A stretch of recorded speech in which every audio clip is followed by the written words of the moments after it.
more.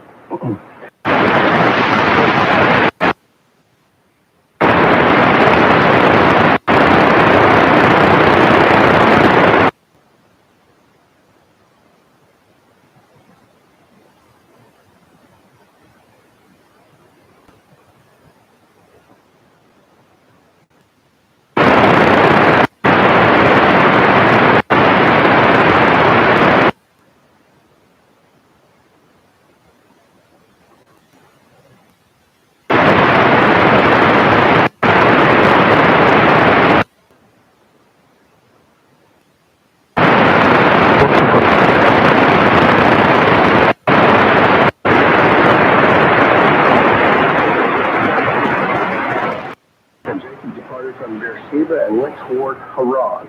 And he came to a certain place and spent the night there because the sun had set. And he took one of the stones of the place and put it under down in that place. And he had a dream, and behold, a ladder was set on the earth with its top reaching to heaven. And behold, the angels of God were ascending and descending.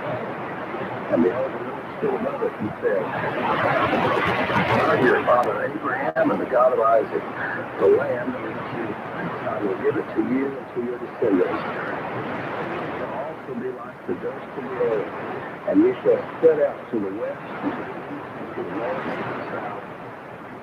And in you and in your descendants shall all the families of the earth be blessed. And behold, I am with you and will keep you wherever you go, and will bring you back to this land, for I will not leave you until I have done what I promised you." That's 10 through 15 of Genesis chapter 28. So here, unexpectedly, of course,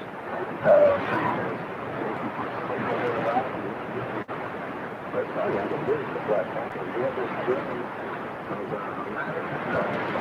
reaching from heaven down to earth, and the Lord standing on the ladder, and obviously quite a startling experience. In this dream, God tells him that he's going to, that he's the God of his project, the God of your father,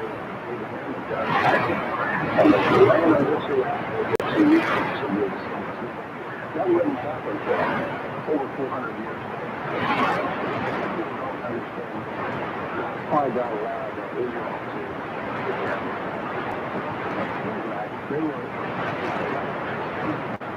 and 400 years later, they had become very idolatrous, when God judges, he can judge however he wants to. He could judge like he did in Sodom and Gomorrah, fire from heaven, or he could, like he did during the days of Noah, bring a flood, or he could run a war. And in this case, it was war. So the children of Israel to take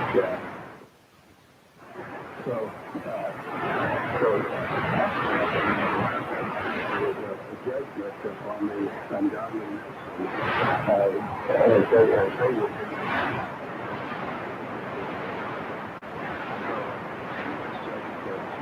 His descendants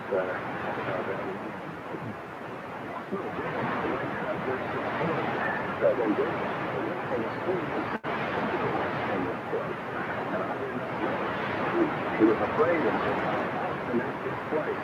There's another house of God, and this is the David heaven. That's 16 through 17. Jacob was quite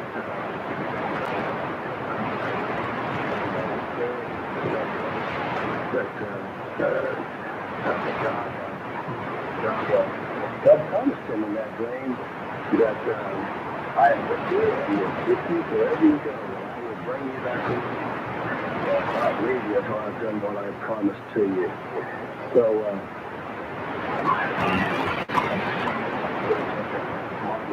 promise there. So picking up verse 18, so Jacob rose early in the morning and took the stone that he had put under his head and set it up as a pillar and poured oil on its top, and he called the name of that place Bethel. However, previously the name of the city had been Luz.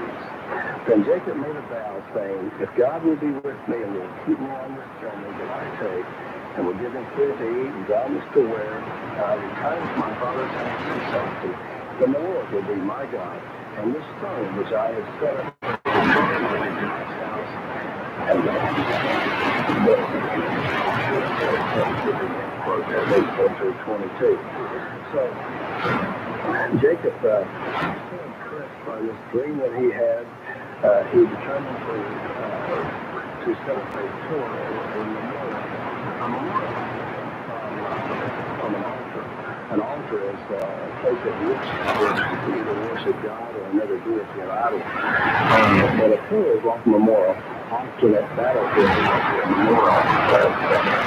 And here Jacob obviously understood and on the very top he set the stone on which had been his pillow the previous night. Symbolic for God, symbolic for the Holy Spirit. And Jacob called that place Bethel. Bethel means house of God. And he had concluded that this is God's house, God is here.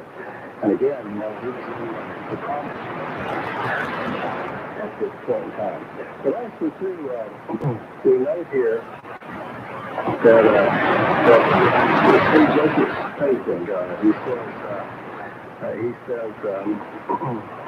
Jacob says that on this journey that I take, he says, then Jacob made a vow, saying, God will be with me and will keep me on this journey that I take, and will give me food to eat. I'll return to my father's house in safety, and the Lord will be my God. So there he acknowledges God, he acknowledges the presence of God, and he says that God will be with him, that the Lord will be his God. Oftentimes soldiers are on the battlefield, they'll make a prayer that, dear Lord, you get me out of this war, get me out of this battle, I'll serve you the rest of my life. And here Jacob, in a similar way, is saying that the Lord will bring me back to this my father's house in safety, that he'll be my God. And so he does express faith in God. And in verse 42 it says, and this stone which I have set up as a pillar will be God's house, and of all that thou dost give me, I will surely give a tenth to thee. Now Jacob had probably learned that his grandfather Abraham, you recall, was a tither. Abraham tithed. And here we find out that Jacob is going to be a tither too. He's going to return back to the Lord. Tithe acknowledges that everything that we have, God has given it to us, and we just simply return a tithe to Him. So, whether we give to this ministry, Thunderbird Radio, or to our church, or another ministry, yes, we're giving to those ministries, but we're giving to God. That's what we're doing. It's a sacrifice. We're giving to God. And Jacob would become a tither. He would give of his means to God. Well, hope that you have enjoyed this study today. We've learned how God worked in Jacob's life, and next time we're going to pick up and discuss more in chapter 20. Hope to have you back next time. God bless you. Bye now. Pastor Franklin, telling the recipe of the lady that was going to be cremated, and she said, for once I'm going to have a smoking hot. Well, that was a smoking hot teaching. Thank you. A wise man, Elmer Kodak, taught me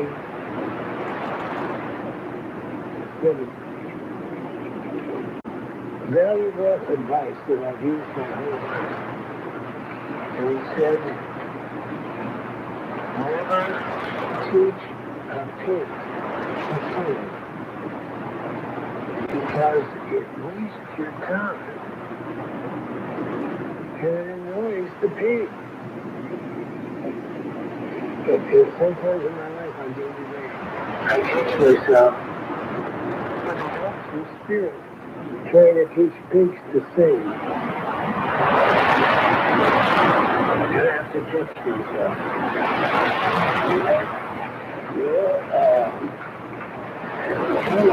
Nothing like that. I thought a lot about the good Lord and what He has given us. Because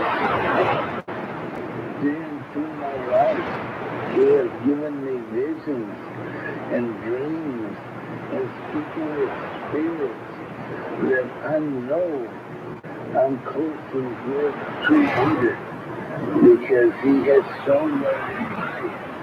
And I love to know that He always takes me in any way. And this time when a friend of ours was telling us about he's got weapons and he shoots them and gets ready to protect his family and all that. I used to do that. I used to be a state trooper. I've been in a lot of fights and I've been shot at a lot of times. But when I finished that, I got rid of all my weapons because I had a lot of weapons.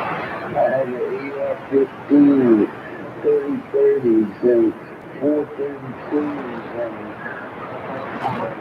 small guns that I used to carry around in case they took my weapons. And I got rid of all of them because the good Lord knows that I'm not going to live. And I've been staying alive. I've been taking care of my family and the evilness really doesn't come out anymore like it did in Houston. And I hope it doesn't. But if it does, the good Lord is going to take care of it. And I know He's done so many things for me that I'm proud of Him, and I keep Him in my heart. At all times. All right, that's David Rice. Take it from Kenny. And it's more important to worry about singing lessons and pigs. One of my favorites is Robert Fairbanks from Leech Lake. And Ojibwe Reservation, but he's going to give us some background on Indian War. Here today to talk about the word Tokyo and where it all began and how it all started long time ago. Way back before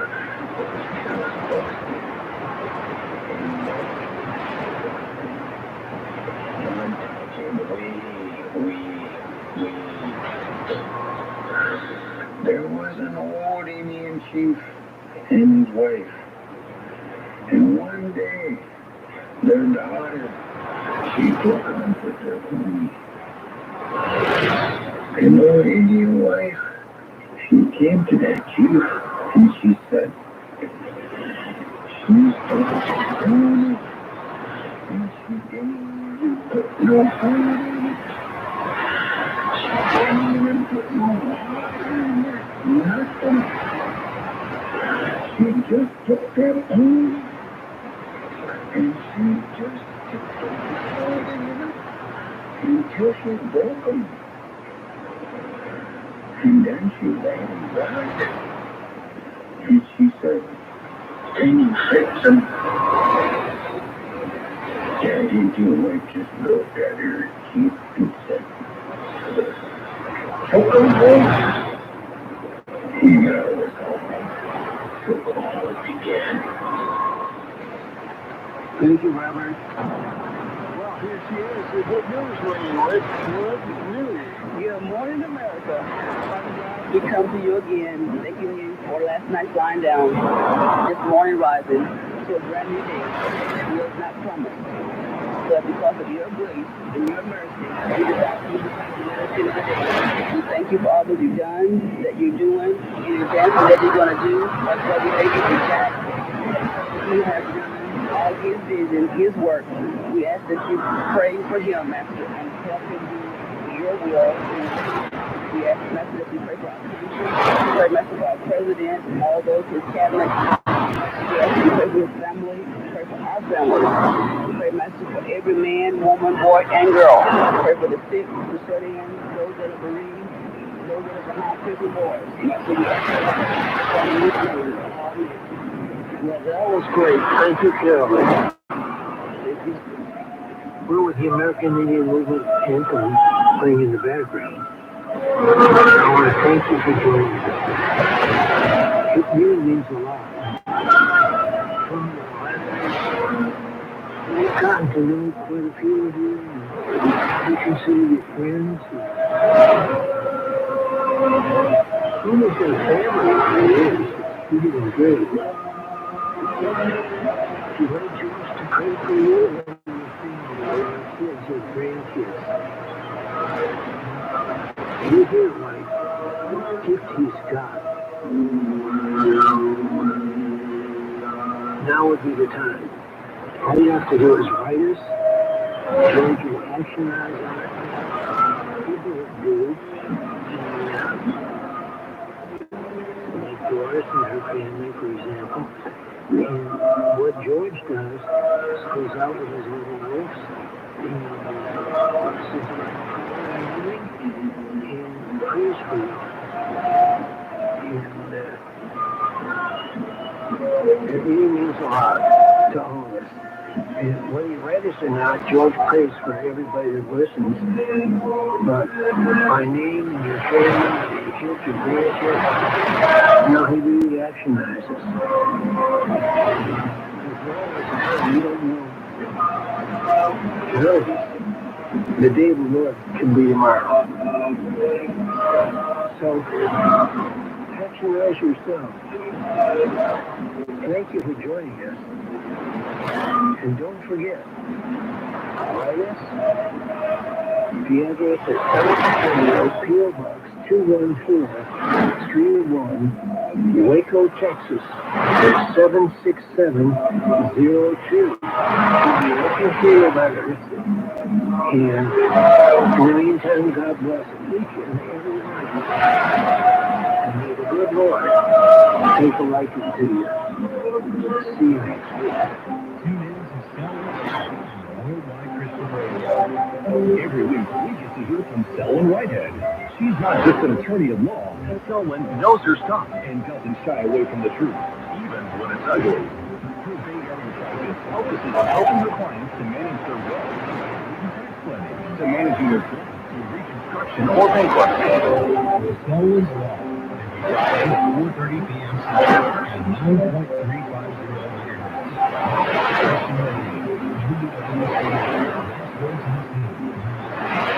Officers of Selwyn Whitehead is agency under federal law and provides legal assistance to consumers seeking debt relief under the United States Bankruptcy Code.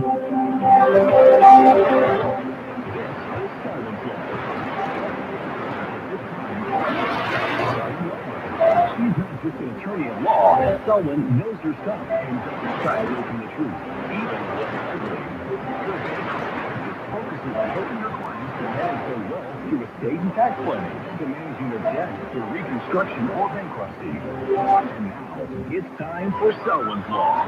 Good day and welcome once again to Selwyn's Law. My name is Selwyn Whitehead and I'm a California bar admitted attorney, and I'm also a bankruptcy law certified specialist who's been certified by the State Bar of California Board of Legal Specialization. And in addition to my JD, I hold a couple of master's degrees in law. That is to say, I hold a master of the laws of taxation and a master of the laws of intellectual property. And because of my education, my training, my experiences, my life observation, and most importantly, my lifelong interest in business and money and finance and the creation, preservation, and transfer of wealth within families and communities, including tribal communities, and the roles that these particular and economics play in the lives of everyday people like you and me, I primarily practice bankruptcy law. However, I also practice some related fields in my overall consumer and small business financial practice, including debt wealth management, estates and trust, real estate, and of course, taxation. And with these areas of law as my primary reference point, I will consider they relate to the personal, financial, community, and small business aspects of finance. This is the greater part of the after getting my license to practice law, fighting for the economic empowerment, the economic independence, and people and communities, including indigenous communities. And I helped create one with my former spouse, who is also in the military. I have firsthand knowledge of just how hard it can be, sometimes financially and economically, for our citizens, soldiers, and sometimes less patriotic, capital-based economic system, especially if they separate from the service. As such, I also proudly serve veterans of all stripes and in all branches of the military.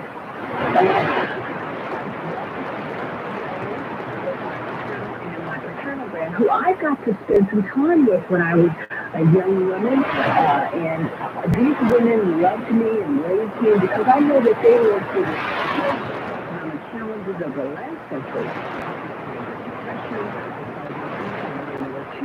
And the systemic our society today.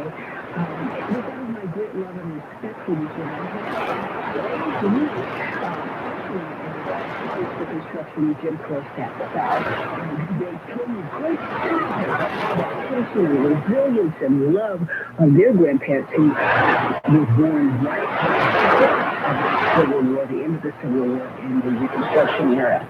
So I have a duty to, in my opinion, when I have the opportunity and I can legally and ethically help seniors and disabled folks, especially women of color who need assistance to help them fight what is a pernicious form of financial health, which is running rampant in our society today. That's the factor I have to give back to the community.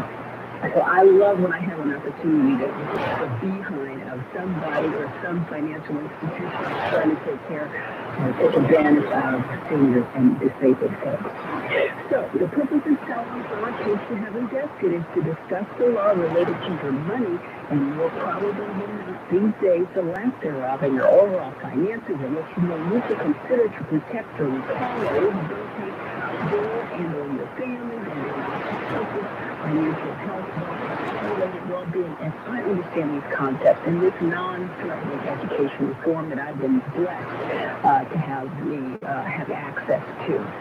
However, I must once again ask you to please note that this show doesn't provide any legal advice, nor am I developing an attorney-client relationship with anyone within the sound of my voice. Instead, this show strives strictly to serve as an educational tool for an exchange of information from me to you that might be helpful to you as you begin your search for more detailed information that's tailored to your specific set of facts and circumstances, and hopefully provide you with at least an overall general outline of some of the key issues that may help you seek out and find outside professional help. I believe when you have a legal issue that intersects with your finances and or your assets and or your debt. And I do this because, as I know for saying, I believe representing yourself in a legal manner is just like taking a butter knife to a gunfight. All of your adversaries at the gunfight will be represented by competent counsel. Well, maybe not so competent, but they'll be represented by someone that has a license. And they will have real legal weapons arrayed against you. And there you're going to be with your little butter knife. In which if you take a butter knife to a gunfight, you'll be lucky if you can sneak up on them or get real close to your adversary. You might be able to scratch them on the arm or even poke them in the eye with your butter knife. Then more likely than not, you're going to be the one that's going to be dead on arrival. That is to say, your valid claims you have against your adversary and your valid defenses that might shield you from your adversaries will likely see the promised land way before you do. So, as 2022 comes to its end, I have begun to see a uptick in the number of inquiries I'm starting to receive from individuals and small business owners seeking information about the possibility of filing for bankruptcy. We suspect that some of the governmental programs designed to help us stay in our homes, stay in our businesses, stay in our apartments, and combat the negative economic consequences of the COVID-19 pandemic are coming to an end.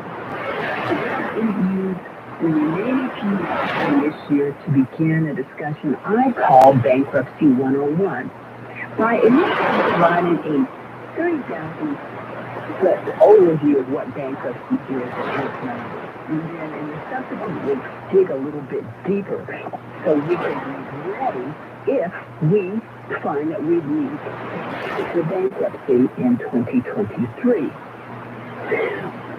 In sum, bankruptcy is a legal procedure, a legal process that can be used by individuals, families, large and small businesses, and governmental units of states, but not the states themselves, that have become insolvent.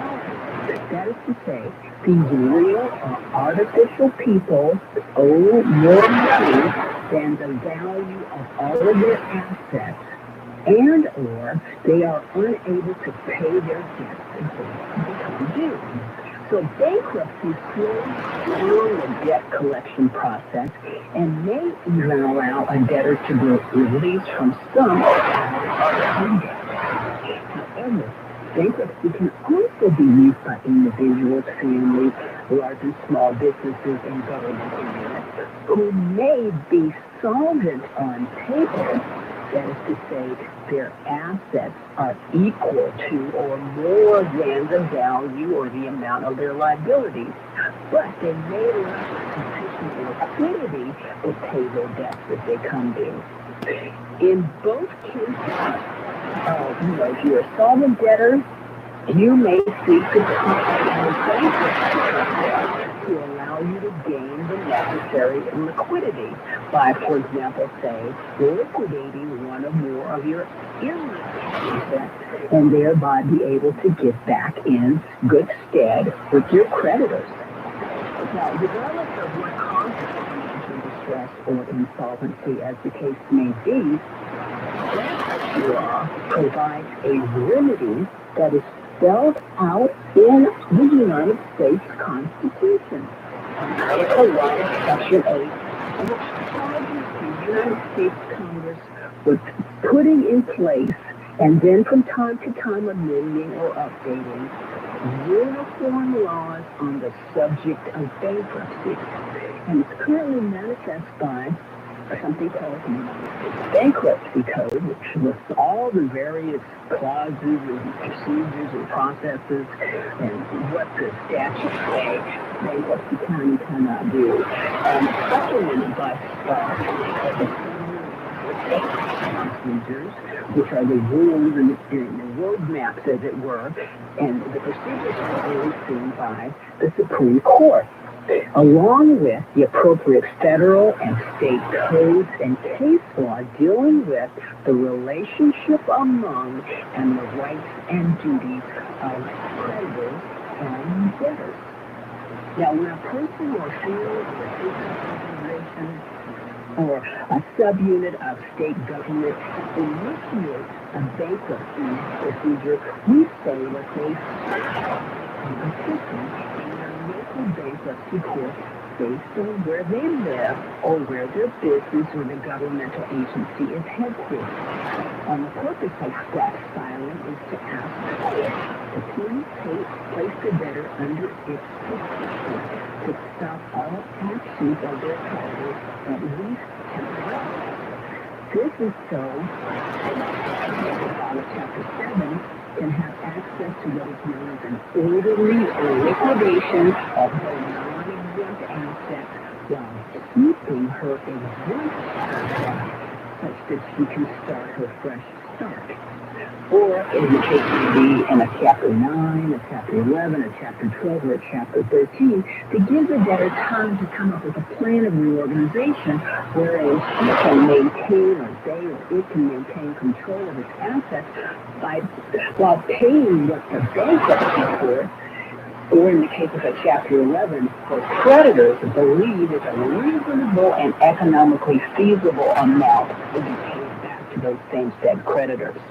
Now, the advantage of bankruptcy is that it provides a way out of an otherwise hopeless financial situation for the debtor, and it provides some semblance of fairness in the payment of the debtor's creditors.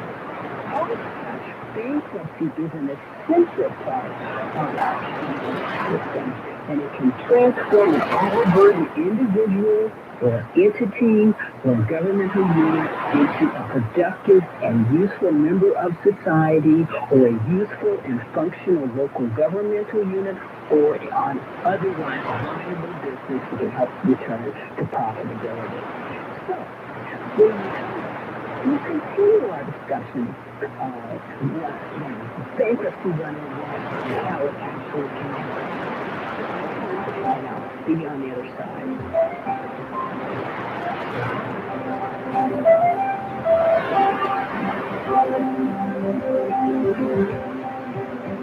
Now back to Selwyn's Law.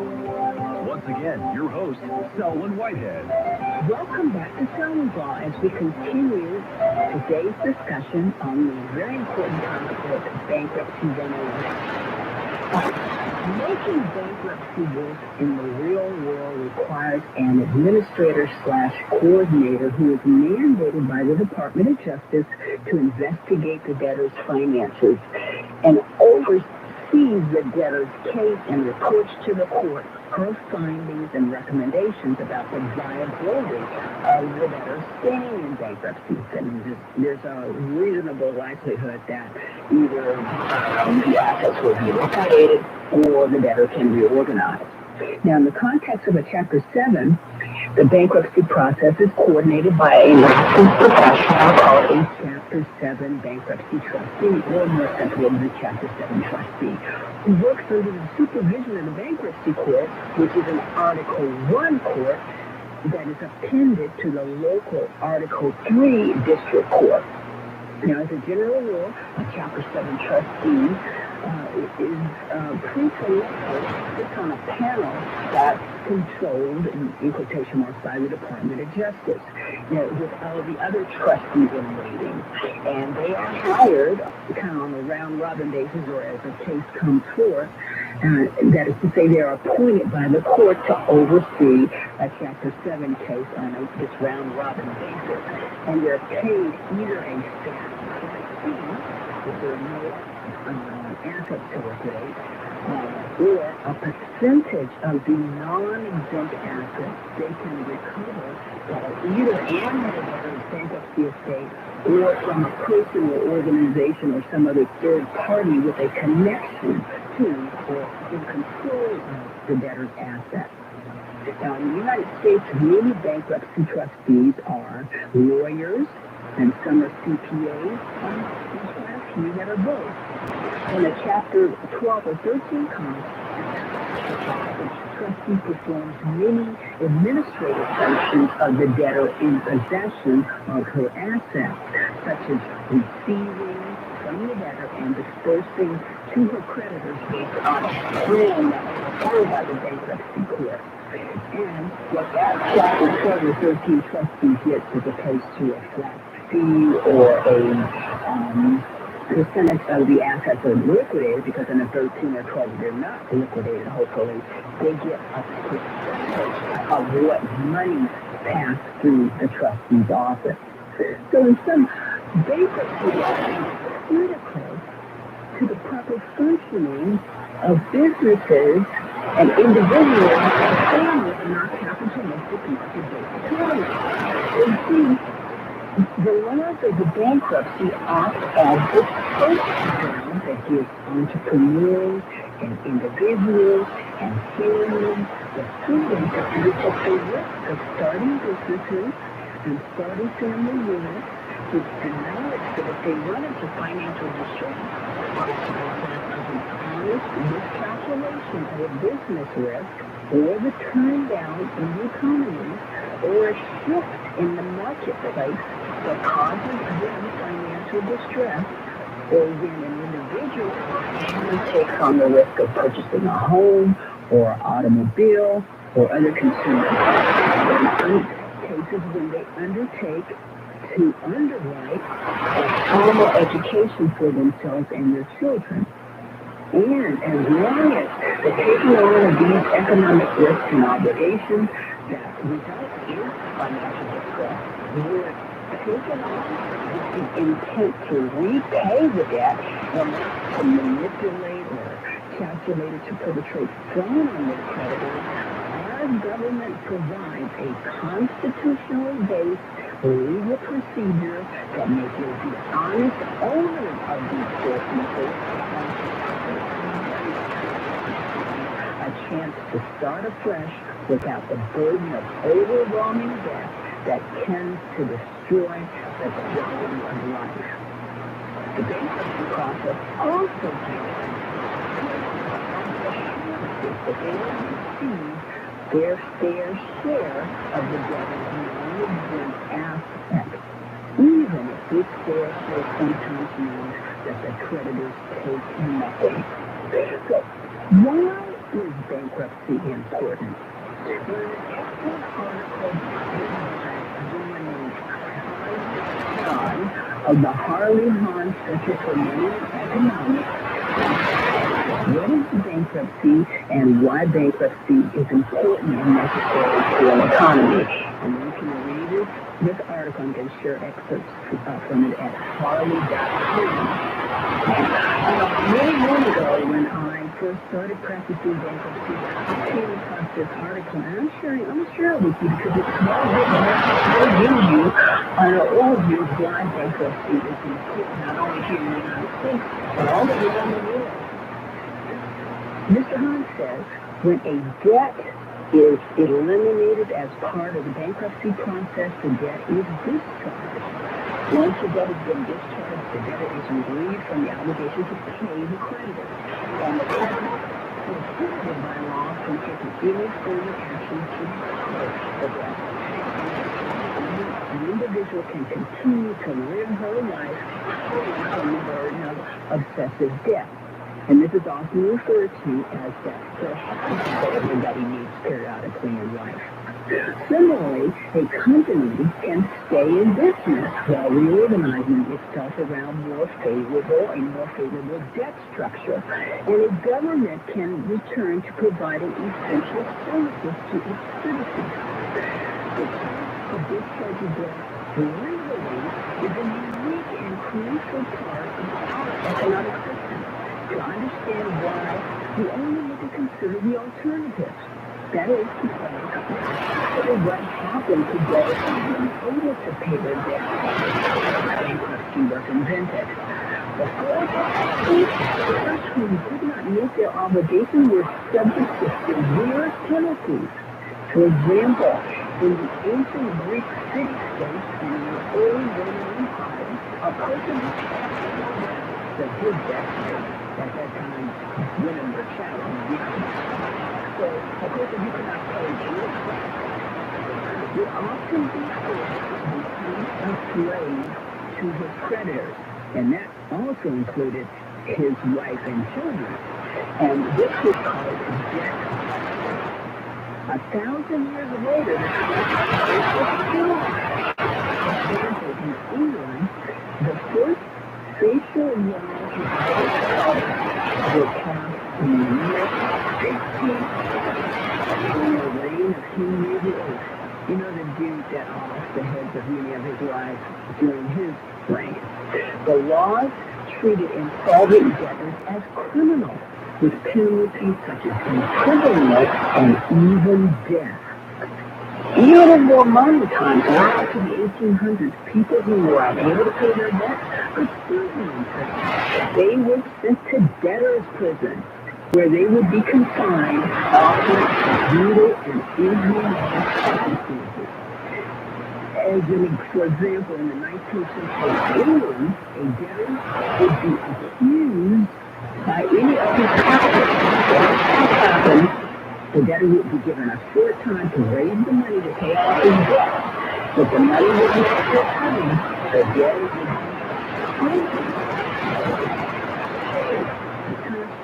because they could have lost up out in the money, but anyway, that's the way people saw things back in the 1800s.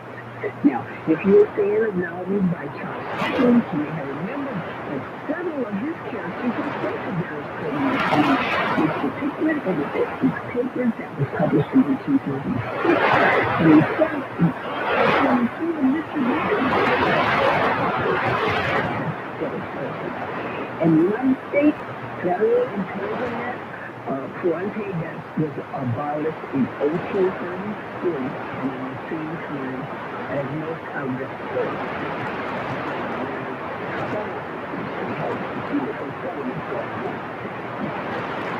Imprisonment for debt was not abolished until 1869. So in the late 1860s, the attitude of debt was beginning to change generally. For a long time, it was recognized for two important First, because in prison, you couldn't pay your debt, and you couldn't be unhappy members of society, and you couldn't repent. So that's why we backed away from debtors' modern, holistic approach to dealing with debt. So, I'm going to leave it there for now, but when we get to the next week, we're going to pick up where we left off and go into a little bit more detail about what it is that bankruptcy is all about and why it's such an important and vital approach to business, debt, borrowing, and payment. And it does have a bit of spirituality to it as well. So, yes, I always want to stay on the right side of the law, including understanding the law of bankruptcy and the economy. Many people are standing off of bankruptcy. I think it's foolish not to But in the meantime, the bankruptcy will be with us for the foreseeable future. I want to be asked you to get vaccinated. Don't forget your flu shots too. You will get shots, especially if you don't. Please take the necessary precautions to protect not only yourself and your family, and the people you come into contact with, like me, wear them. I know people don't like to at least when you're out and about. So till next time, take care, bye for now, and happy holidays.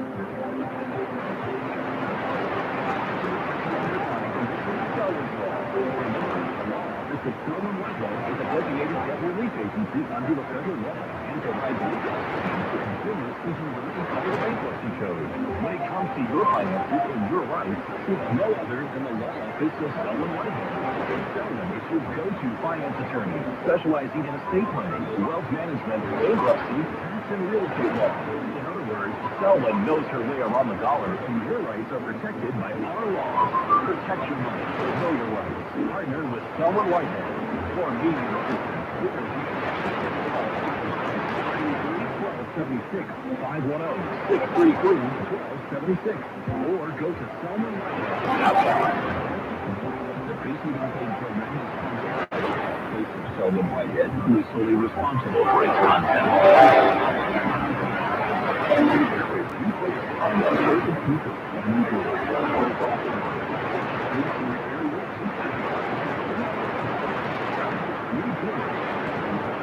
Visit Jared today and see what we can do for you. Hi, I'm Megan, and welcome to Heartbeat. Hebrews 13 tells us, don't forget to show hospitality to strangers, for or by so doing, some people have shown hospitality to angels without knowing it. However, we know the return to angels unaware. Kindness should be a way of life, but we don't have to take it measured up either. A bad day maybe got the best of us, but really, there's no excuse. We're told to treat others as we'd like to be treated. Give us the compassion to care for others.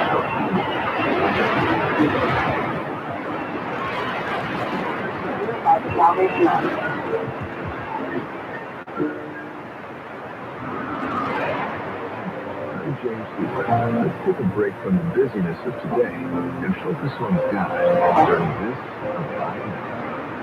Take a moment now to slow down and take down verse 6. For to us a child is born, to us a son is given, and the government shall be upon his shoulders. Number 14, mighty God, everlasting Father, Prince of Peace. Maybe you have let the busyness of the season distract you from the miracle of Jesus' incarnation. Please focus your heart and mind on Him. Even when church responsibilities or family obligations keep you constantly running, taking time to breathe in the miracle of the season will keep your heart focused on the Lord. Thanks for spending this Abide Minute with me today. You can find Abide in the church.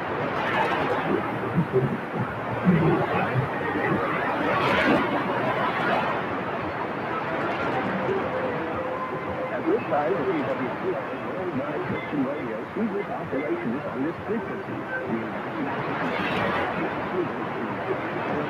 5.935 megahertz. That's 5.935 megahertz. We will begin operations on that frequency in a few moments.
And then in the catalog of these, verse 21, forsake me not.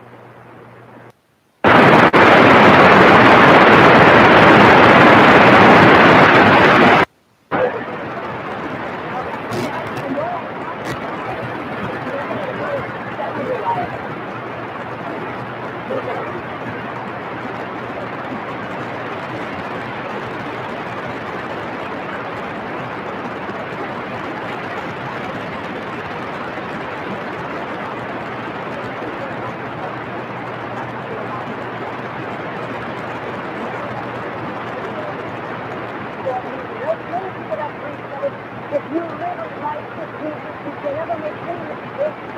The Holy Ghost will be thinking that makes you never stop, never walk,